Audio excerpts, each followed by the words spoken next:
शिवाजी महाराजांचा आमच्या मागण्या मान्य झाल्याच पाहिजे आमच्या मागण्या मान्य झाल्याच पाहिजे होत कसं नाही या घोषणा द्या जरा होत कसं नाही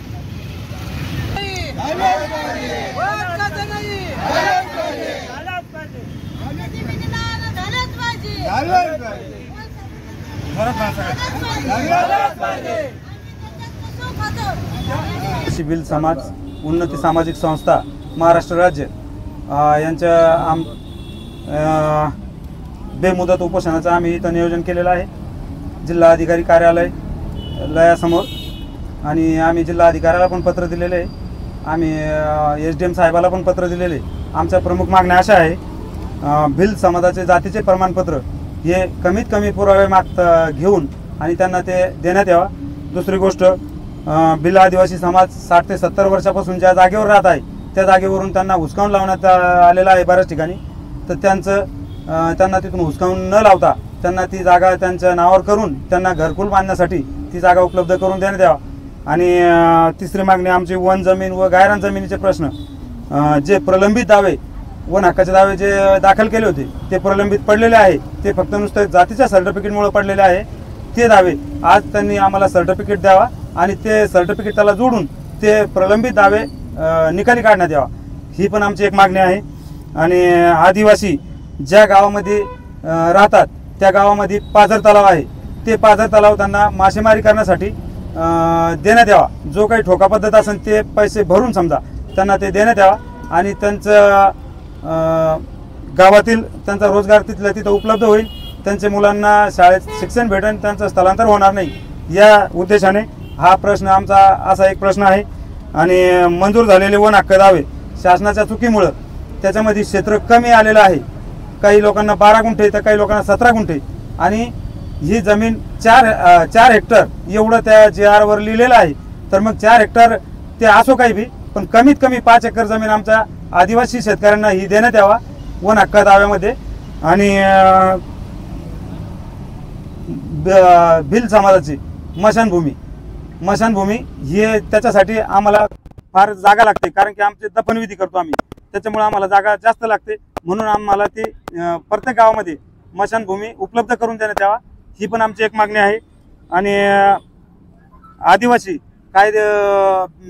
वन जमीन आणि गायरान जमीन कसं आहे त्या ठिकाणाहून गावकरी आणि समजा ग्रामपंचायत आणि वन विभाग हे त्यांना तिथून हुसकावून लावलेलं आहे काही लोकांना आणि त्या जमिनी त्यांच्या हिसकावून घेतलेल्या आहे त्या त्यांना परत करण्यात यावा आणि ते त्यांचं सातबारे त्यांना देण्यात यावा ही पण आमची एक मागणी आहे। आणि गावातील ग्रामपंचायतीमार्फत आदिवासींचं शोषण होत आहे शोषण म्हणजे त्यांचं आम्ही भरपूर समस्या घेऊन जातो पण मग ते आमचा हाव म्हणून आणि आमचं कुठलंही काम करत नाही ग्रामसेवक आणि हे सगळे त्याला जिम्मेदार असतात। आमचे घरकुलाचे प्रश्न घरकुलाचा आम्ही PDO पर्यंत आम्ही आमच्या फायली पंचायत समितीपर्यंत येतात आणि तिथून आमच्या फायली आदिवासी ऑफिसपर्यंत जातच नाही मग हे पण थांबवण्यात आलं पाहिजे आणि आमचं डायरेक्ट आदिवासी ऑफिसलाच आमच्या घरकुलच्या फायली सबमिट झाल्या पाहिजे आम्हाला हे पंचायत समितीत थ्रू नको डायरेक्ट आदिवासी ऑफिसला। आणि दुसरं गायरान गावामध्ये गायरान असो किंवा वन जमीन असो ही त्यांच्या नावावर करून देण्यात यावा ही एक आमची मागणी आहे। आणि आदिवासी संरक्षण कायदा पेसा ॲक्ट 1996 महाराष्ट्र राज्य तर हा पेसा कायदा आपल्या प्रत्येक जिल्ह्यामध्ये 19 तालुक्यामध्ये त्याचं हे चालू आहे पण मग ते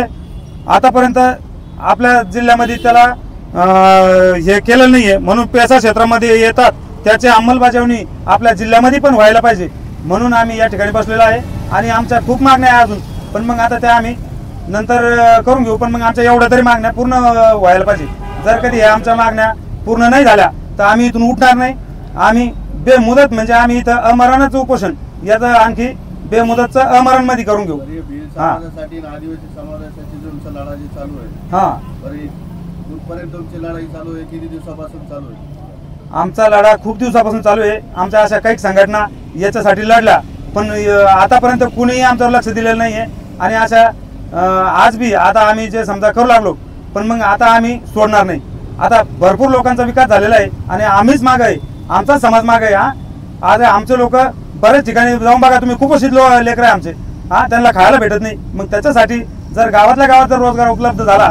तर आमच्या लोकांना कुठं जायची गरज नाही आहे. ऊसतोडी करतात, वीटभट्टी करतात, आमच्या मुलांचं शिक्षण होत नाही, का सर्टिफिकेट मिळत नाही, त्याच्यामुळे आमच्या मुलांचं पुढचं शिक्षण होत नाही.